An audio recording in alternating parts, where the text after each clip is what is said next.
Hello students, मैं Prince Pandey आपके सामने एक बार फिर से आ गया हूं और आपका गुरु क्लासेस के ऑनलाइन प्लेटफॉर्म पे बहुत बहुत स्वागत करता हूं।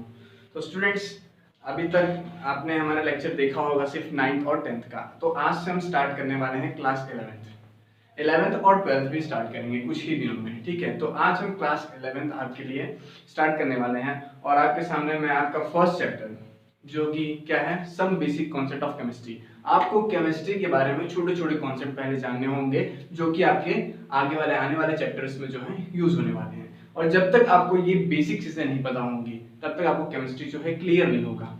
ठीक है बच्चों, तो हम कुछ ऐसे छोटी मोटी चीजों के बारे में डिस्कस करेंगे जो कि आप क्लास 9th में भी पढ़े होंगे, 10th में भी पढ़े होंगे।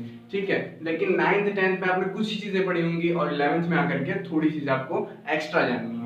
ठीक है, तो ये चैप्टर स्टार्ट करने से पहले एक बार मैं आपको याद दिला दूं कि आप हमारे चैनल को लाइक, सब्सक्राइब और शेयर करना बिल्कुल ना भूलें। और स्टूडेंट्स, आपके जो भी डाउट्स होंगे, इसमें जो चीज आपको नहीं समझ में आएंगे, आप कमेंट करके मुझसे पूछ लीजिएगा। ओके, तो स्टार्ट करते हैं अपना चैप्टर। आपका जो फर्स्ट चैप्टर है some basic concept of chemistry.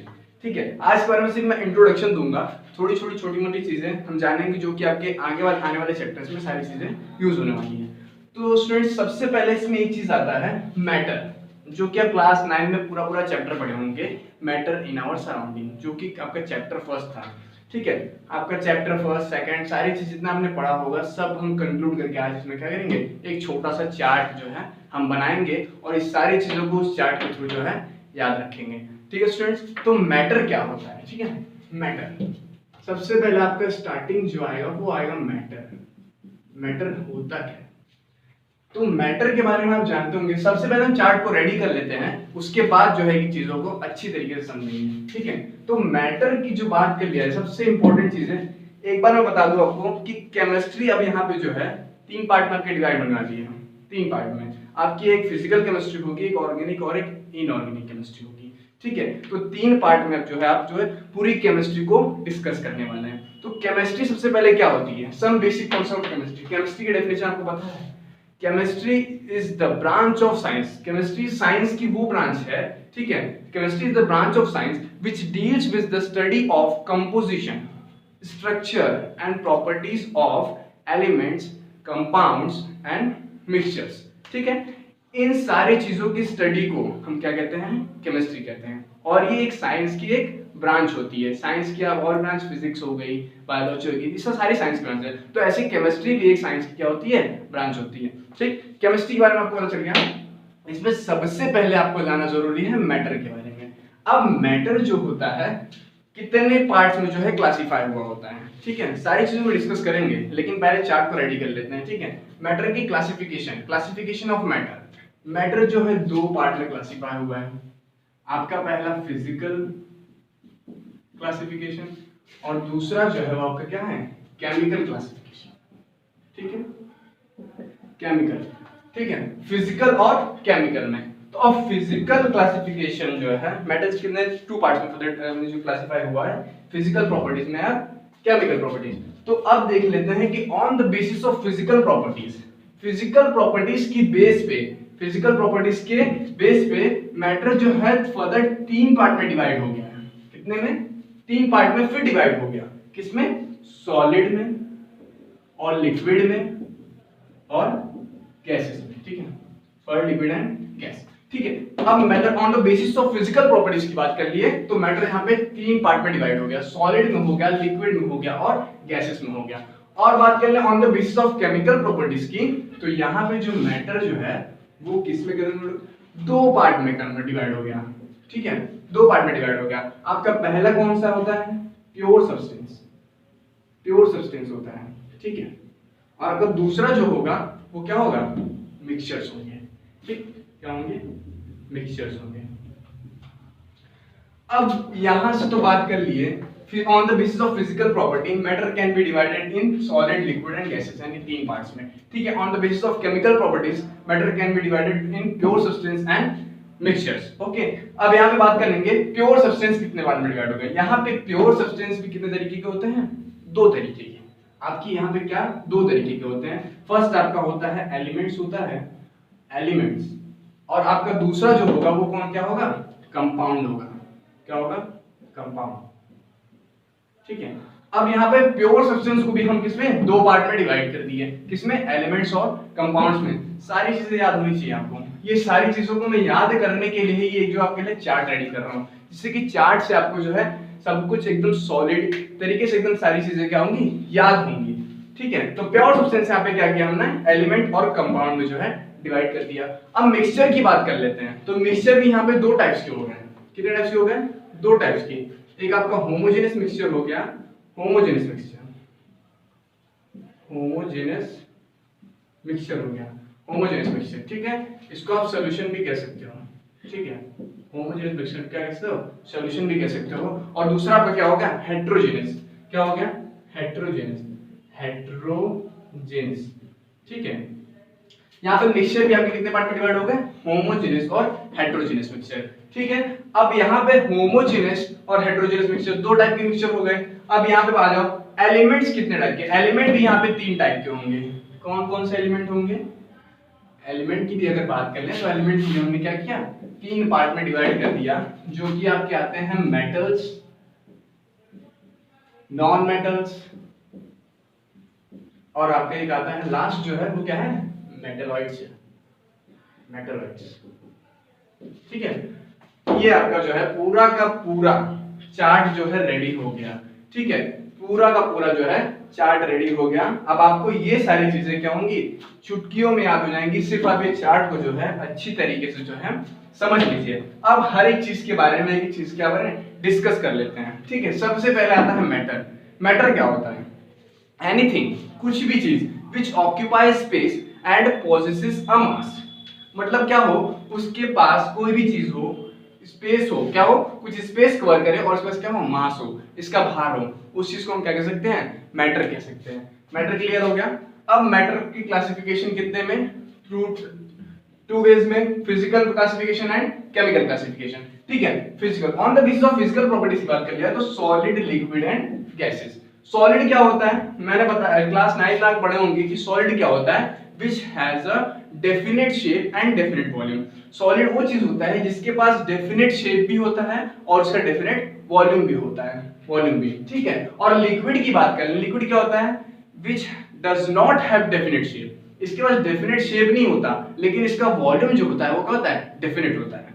ठीक है, डेफिनेट वॉल्यूम इसका होता है, इसका डेफिनेट शेप नहीं होता। और बात कर ले गैस की, तो गैस को आप कैसे जानोगे, ना ही इसके पास डेफिनेट वॉल्यूम होता है और ना ही इसके पास डेफिनेट शेप होता है। ठीक है, लिक्विड, आपको किसी भी लिक्विड को किसी भी कंटेनर में रखेंगे तो वो उसका शेप ले लेगा, इसके पास कोई डेफिनेट शेप नहीं होता। और इसके गैस के पास ना ही वॉल्यूम होता है और ना ही शेप होता है। ठीक है, इतना आपका क्लियर हो गया on the basis of physical properties. अब आते हैं केमिकल की बारी। केमिकल आपका प्योर सब्सटेंस है मिक्सचर्स में। ठीक है, प्योर सब्सटेंस आपका क्या होता है, प्योर सब्सटेंस आपका क्या होता है, जिसमें सिर्फ एक सब्सटेंस जिसमें सिर्फ एक सब्सटेंस का क्या हो, मिक्स हो, उसी को हम क्या कहते हैं, प्योर सब्सटेंस कहते हैं। क्या कहते हैं, प्योर सब्सटेंस कहते हैं। और मिक्सचर की बात कर लें तो मोर देन वन सब्सटेंस, ये क्या होता है, मोर देन वन सब्सटेंस, ये ऐसा मटेरियल होता है जिसमें एक से ज्यादा सब्सटेंस मिक्स हो, एलिमेंट्स और कंपाउंड। सब्सटेंस की अगर बात कर लें तो क्या होता है, एलिमेंट्स और कंपाउंड। ठीक है, एलिमेंट और कंपाउंड, एलिमेंट और कंपाउंड की बात करते हैं। ठीक है, जिसमें एक से ज्यादा एलिमेंट और कंपाउंड प्रेजेंट हो उसको आप क्या कहते हो, मिक्सचर कहते हो। और इसमें क्या होता है, सिर्फ एक ही सब्सटेंस मिक्स हो तो उसको क्या कहेंगे, प्योर सब्सटेंस कहेंगे। अब प्योर सब्सटेंस की बात कर लें तो दो टाइप्स में ये भी डिवाइड हो गया, किसमें, एलिमेंट्स में हो गया और कंपाउंड्स में हो गया। ठीक है, इन्हीं दो चीजों का मिक्स जो होता है वही क्या करता है, मिक्सचर बनाता है। ठीक है, एक से ज्यादा, मोर देन वन काइंड, एक से ज्यादा। ठीक है, अब एलिमेंट्स की बात कर लेते हैं। एलिमेंट्स वो प्योर सब्सटेंस होता है, एलिमेंट्स वो प्योर सब्सटेंस होता है जिसमें सिर्फ एक काइंड के पार्टिकल पाए जाए। क्या पाए जाए, एक काइंड के पार्टिकल, एक ही तरह के पार्टिकल पाए जाए तो वो क्या बनाता है, एलिमेंट बनाता है। और कंपाउंड की बात करते हैं तो more than one kind of particle, more than one kind of particle, एक से ज्यादा, एक से मतलब कि एक की प्रॉपर्टी कुछ और हो और दूसरी की प्रॉपर्टी कुछ और हो। ठीक है, तो दोनों की प्रॉपर्टी डिफरेंट होनी चाहिए, तभी हम कहेंगे कि एक से ज्यादा यानी डिफरेंट काइंड्स ऑफ पार्टिकल जो है क्या हो, मिक्स हुए हैं, तब जाके बना है क्या, कंपाउंड बनाया है। ठीक है, अब बात करते हैं मिक्सचर्स। मिक्सचर भी यहाँ दो तरीके के हो गए। आपका फर्स्ट हो गया होमोजेनियस, होमोजेनियस मिक्सचर। इसको आप सोल्यूशन भी कह सकते हो, ठीक है। और दूसरा आपका क्या हो गया, हेट्रोजेनस सोल्यूशन, ठीक। Heterogeneous mixture, homogeneous mixture and heterogeneous mixture. Homogeneous क्या होता है, ऐसा the material is said to be homogeneous, इसका डेफिनेशन आप लिख लो, the material is said to be homogeneous if it has a one phase.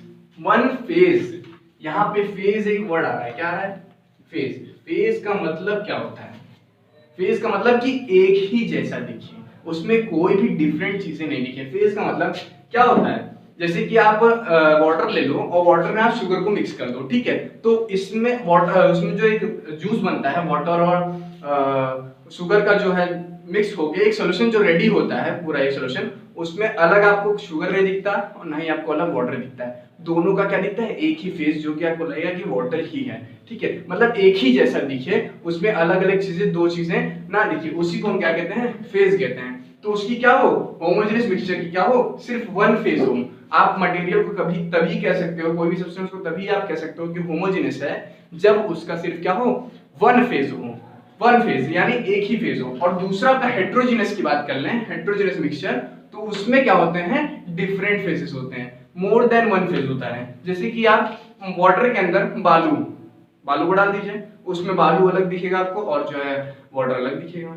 और आप जब पानी के अंदर आप ऑयल को डाल दीजिए, ऑयल भी आपका अलग दिखेगा और वाटर भी आपका अलग दिखेगा, यानी इसके दो अलग अलग आपको फेज दिखने लगेंगे। क्या दिखने लगे, दो अलग अलग फेज दिखने लगे। तो ये क्या हो गया, हेट्रोजेनस मिक्सचर हो गया, ठीक है।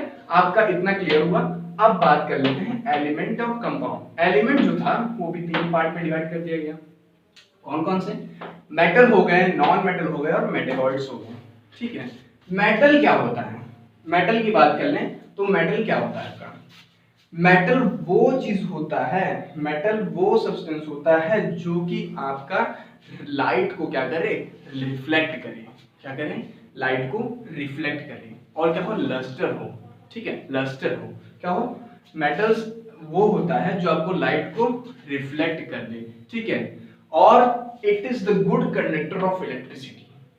ये क्या होता है, इलेक्ट्रिसिटी का गुड कंडक्टर होता है, बहुत सुपर जो है इसमें, बहुत तेजी से जो है इसमें क्या होती है, इलेक्ट्रिसिटी जो है पास हो सकती है, ठीक। अब बात कर लेते हैं हम नॉन मेटल्स की। तो मेटल जो होता है वो अलाउ नहीं करता लाइट को रिफ्लेक्ट करने के लिए, ठीक है। इस नॉन मेटल्स में जो है लाइट जो है रिफ्लेक्ट नहीं करती, ठीक है, नॉन मेटल में लाइट रिफ्लेक्ट नहीं करती। और ये क्या होता है, पुअर कंडक्टर होता है, पुअर कंडक्टर होता है, ये जो है लाइट को, करंट को पास नहीं करता। लेकिन इसमें भी एक एक्सेप्शन है। एक्सेप्शन क्या है, ग्रेफाइट। ग्रेफाइट एक ऐसा नॉन मेटल होता है, कौन सा, ग्रेफाइट की बात कर लेते हैं।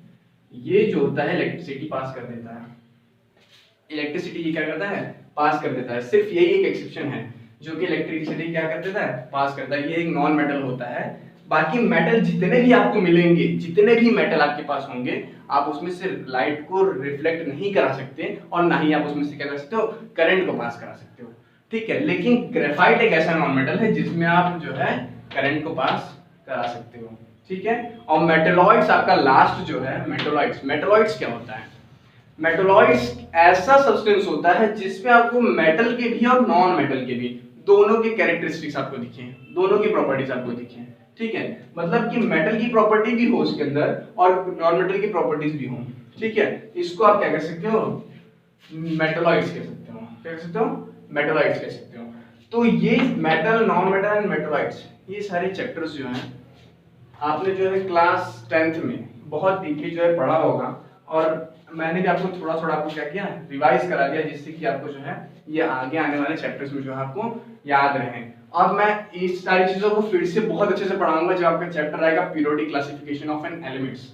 एलिमेंट्स का जब आता है periodic classification of an elements, उसमें जो आपको मैं मेटल्स, नॉन मेटल्स, मेटलॉइड्स, कौन कौन से मेटल होते हैं, कौन से ब्लॉक में रखा हुआ है, कौन से मेटल कौन सी ब्लॉक में है, कौन सा नॉन मेटल कौन सी ब्लॉक में, कौन सा मेटलॉइड्स जो है कौन सी ब्लॉक में रखा हुआ है, ठीक है। सारी चीजें हम बहुत ब्रीफली डिस्कस करेंगे आपके पीरियोडिक क्लासिफिकेशन ऑफ एलिमेंट्स में, जब हम पीरियोडिक टेबल को डिस्कस करेंगे तब, ठीक है।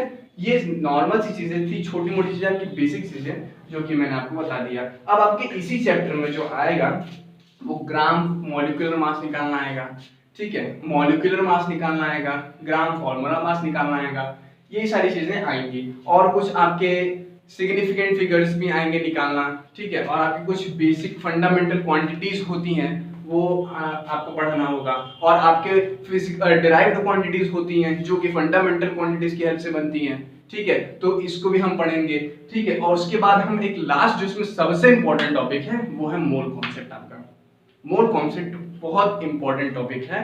मोल कॉन्सेप्ट को आप पढ़ लेंगे तो आपका 12th में जो आने वाला सॉल्यूशन चैप्टर है वो आपको बहुत ही इजी लगेगा, उसके कैलकुलेशन करने में जो आपको बहुत ही हेल्प करने वाला है। इसलिए आप मोल कॉन्सेप्ट को जो है बहुत ही अच्छी तरीके से पढ़िएगा। और इसमें एम्पेरिकल फॉर्मूला भी एक आता है, एम्पेरिकल फॉर्मूला भी आपको जो है पढ़ना होगा, ठीक है। तो अभी कुछ टॉपिक्स जो मैं धीरे धीरे सारी चीजें क्या करूंगा, डिस्कस करूंगा। ये सारी चीजें मैं आपको आज बता दिया और यही मैं आज अपने लेक्चर को जो है खत्म करता हूँ। और अगर आपको ये वीडियो अच्छा लगा हो तो आप हमारे चैनल को सब्सक्राइब करिए, लाइक करिए, और कोई